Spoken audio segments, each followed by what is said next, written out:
Salut, c'est Trado, content de vous retrouver pour la mise à jour de l'indice parisien. Alors au programme, l'analyse technique du jour, quelques plans de trading pour la séance de mardi et on va tenter de répondre à la question suivante. Beaucoup d'analystes voient la baisse derrière nous à cause de la progression significative. Est-ce qu'il est légitime de le penser au regard des précédentes occurrences de crash? Je vous retrouve de l'autre côté.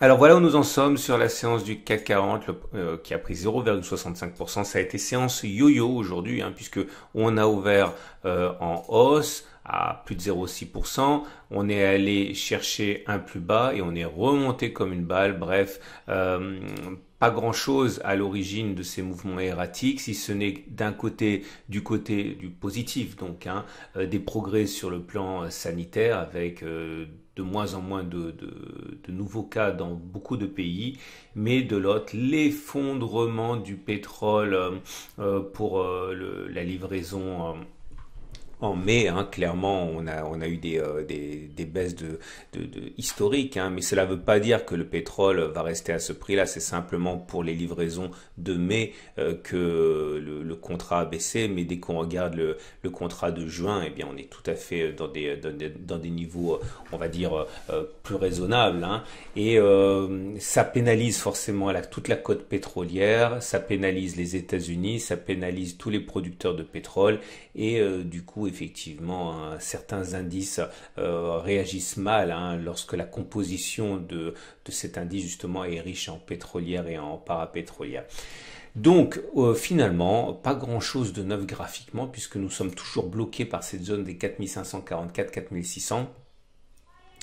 Et vous le savez, pour moi, c'est l'alpha et l'oméga. Soit on arrive à passer au-dessus et dans ce cas, on libère un potentiel assez intéressant, soit on reste en dessous et pour moi, le scénario type serait, je l'ai dit, je le répète, ça fait beaucoup de semaines maintenant que je l'aborde, un trading range. Alors, comment peut-on s'attendre à avoir un trading range? Alors, il y a deux outils que j'aime particulièrement.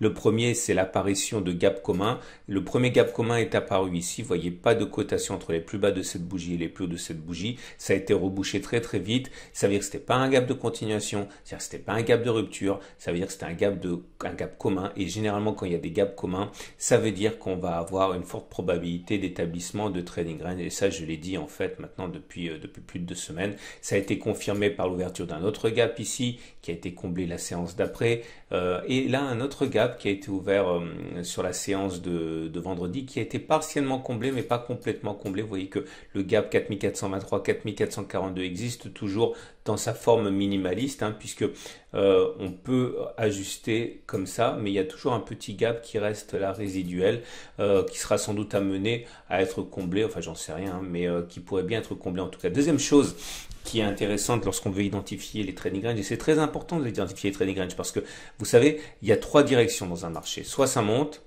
soit ça baisse, et ça c'est ce que pensent généralement les traders débutants, mais en fait la plupart du temps ça latéralise. Et si on n'est pas capable d'identifier ces moments trompeurs de latéralisation, eh bien on prend des paris tranchés à la hausse ou à la baisse qui n'aboutissent à rien d'autre qu'une perte. Donc c'est pour ça qu'il est important d'identifier rapidement les trading ranges. Et justement, la deuxième façon que j'utilise pour identifier rapidement les trading ranges, c'est le fait qu'on va avoir des refus de médiane. Ça aussi, j'en ai parlé beaucoup. Regardez, vous le savez, on avait ici un plus haut, un plus bas, un plus haut. Et vous voyez, on a eu un refus de médiane. On n'est pas allé chercher la médiane, comme ça se passe dans 80% des cas. On est directement sorti. Ça j'avais prévenu de cela la semaine dernière. J'ai dit attention parce que généralement quand on a des refus de médiane, c'est comme les motards, c'est par deux généralement. Et on a vu un premier refus de médiane qui était identifié donc. J'avais expliqué en son temps qu'on était, je vais enlever la deuxième parce que sinon on n'y voit plus rien. Voilà, j'avais expliqué en son temps qu'on avait eu une fourchette d'Andrews ici avec un plus bas, un plus haut, un plus bas et que la médiane était fiante, très difficile à aller chercher. Donc j'envisageais à ce moment-là que l'on aille faire un refus de médiane avec l'objectif qui a été calculé. Vous savez, je ne vais pas revenir là-dessus et qui a été touché. Et là, quand on a un refus de médiane, généralement il y en a un deuxième et c'est ce qui s'est passé, ce qui valide en fait l'idée du trading range trading range ou plus généralement des périodes de consolidation, soit dans un canal ou dans un triangle. Ce qui nous amène donc aux éléments suivants. Alors le triangle qui était tracé comme ça, ok, n'a pas de légitimité puisque on voit que ça ressemble à rien si on le trace comme ça. Il y a eu une sortie là, ce qui l'invalide. Donc j'ai proposé et je propose encore un nouveau triangle qui serait plus contenu, en fait plus petit, qui ressemblerait à ça et qui est absolument tradable, hein. Alors voilà, on est à peu près à ça comme ça. Et l'idée c'est que l'objectif serait, vous le savez, hein, d'aller chercher un objectif au moins égal à la dernière oscillation complète, comme ça. Mais ça c'est valable une fois que l'on sort.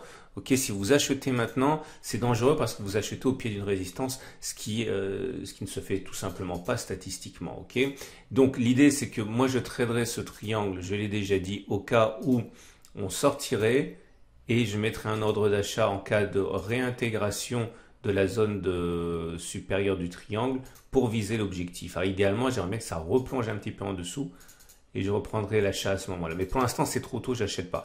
Vous pouvez également substituer à ce triangle, hein, la formation d'une tasse avec anse, comme ça. Oui. Là, voilà la tasse, voilà l'anse. Mais c'est la même chose, hein, ça se trade uniquement que quand c'est cassé. Alors, bémol, on peut aussi anticiper la cassure par le haut, mais ça, il faut vraiment avoir de l'expérience. Je ne peux pas encourager les débutants à le faire.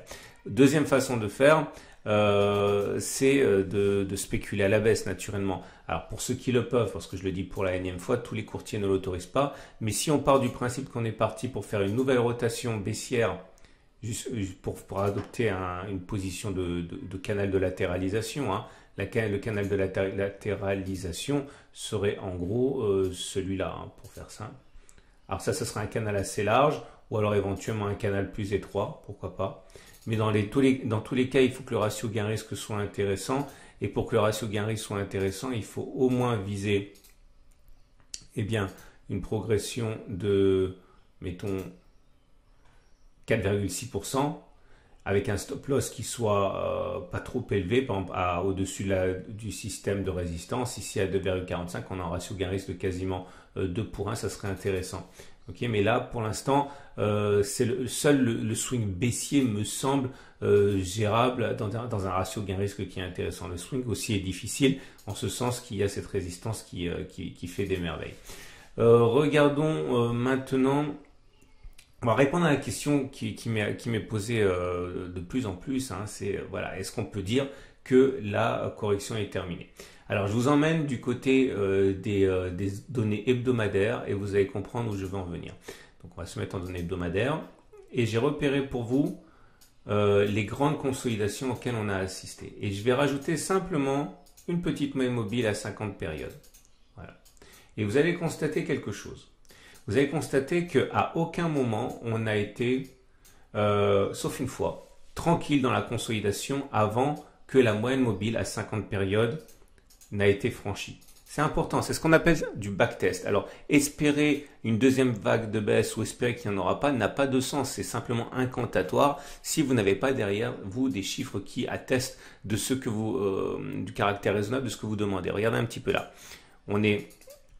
On a perdu 31%.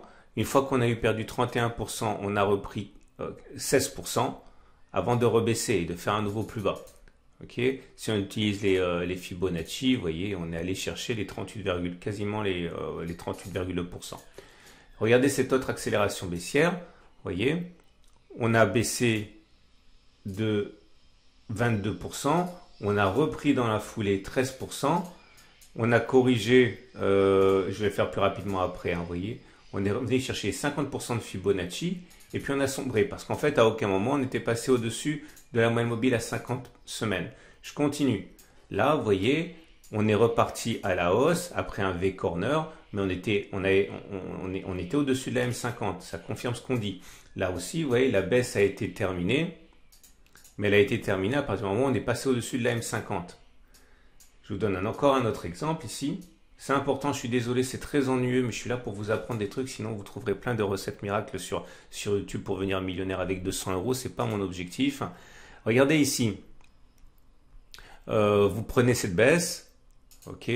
On a perdu 30%. On est reparti à la hausse de 20%. et on a replongé.